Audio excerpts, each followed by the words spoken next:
لماذا جئنا إلى تركيا؟ نقيم الجمعية الرابعة للاتحاد العالمي للعلماء المسلمين في يوم 20 أغسطس. الجمعية العمومية للاتحاد العالمي نقيمها في اسطنبول، عاصمة الخلافة الإسلامية، وينبغي أن تكون عاصمة لكل عمل إسلامي. وهذا شأن تركيا. تركيا الحديثة هذه التي تجمع بين الدين والدنيا، وتجمع بين القديم والجديد، وتجمع الأصيل والمعاصر، وتجمع العربي والعجمي، وتجمع الأمة في أفريقيا وفي آسيا وفي أوروبا وفي أمريكا وفي كل مكان. هذا ما ينبغي أن تقوم عليه الأمة.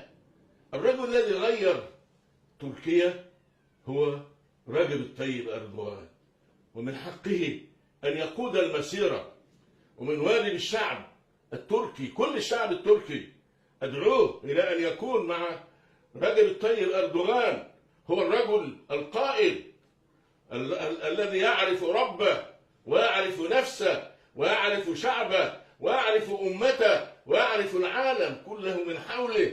من واجب الأمة ومن واجب الشعب أن يكونوا مع هذا الرجل، أن يعطوه صوتهم، أن يقولوا له تقدم بنا إلى الأمام. وأنا أرى أنه هو الذي سينجح إن شاء الله، هو الذي سينجح، لأن الله معه، وجبريل وصالح المؤمنين والملائكة بعد ذلك ظهير.